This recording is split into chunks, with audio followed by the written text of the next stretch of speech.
এখানে মইনুল হাসান আছে, এখানে আব্দুল মাতিন আছে, এখানে রাজ্যের সহ সভাপতি চাঁদ মোহাম্মদ সবাই আছে, মাহি আছে, এখানে সোরাল সাহেব সবাই আছে, জিন্নাত ভাই আছে, সবাই রাকেশ আছে, সবাই আমরা সবাই মিলে প্রমাণ করে দেব মোরা একই বৃত্তে দুটি কুসুম, হিন্দু মুসলমান, নজরুলের সেই কবিতা আমরা প্রমাণ করে দেব। হেদায় হিন্দু, হেদায় মুসলমান, হেদায় দ্রাবিড়তি, সব সুন্দর পাঠান মোগল এক দেহ হলি। রবীন্দ্রনাথের সেই গান আমরা প্রমাণ করি। এই যে গান্ধীতে আমরা মিটিং সরকার আছে, এখানে আমাদের রবিও আছে, রবিউল আছে, এই গান্ধীতে মিটিং করছি। এই জায়গাটা রামেন্দ্র সুন্দর ত্রিবেদী, গোটা ভারতবর্ষ যে বিজ্ঞানীর নামে মাথা নত করে শ্রদ্ধায়, আবার এই সেই জেলা এখানে আমরা মাথা নত করি, তার নাম অধ্যাপক রেজাউল করি, তিনি মেল বন্ধনে গান গাইতে গাইতে চলে গেছে।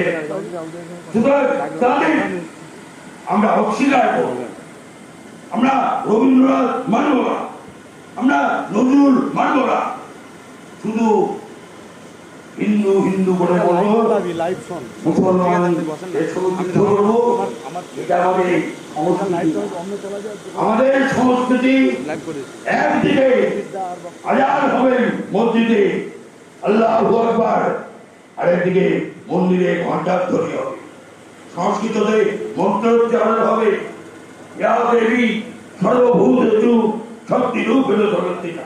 এই সংস্কৃতিটাকে রক্ষা করার জন্য মমতা বন্দ্যোপাধ্যায় শুধু একটা রাজনৈতিক নেত্রী নন, মমতা বন্দ্যোপাধ্যায় শুধু মুখ্যমন্ত্রী নন, মমতা বন্দ্যোপাধ্যায় এই বাংলার কোটি কোটি মানুষকে রক্ষা করার একটা বলিষ্ঠ নাম, একটা বলিষ্ঠ ব্যক্তিত্ব। এই বাংলার তিনি জননীর মতো, মায়ের মতো ধরে আছে গোটা বাংলাকে। জীবন দেব, কুরবানি করবো নিজের জীবন, কিন্তু বাংলাকে ভাগ হতে দেব না, দেব না, দেব না। ওই বিজেপি বাচ্চাদেরকে বলছি, ওই বিজেপি বাচ্চাদেরকে বলছি, আমার থেকে বড় হিন্দু কে আছে নিয়ায় আমার কাছে, কে আছে নিয়ায়।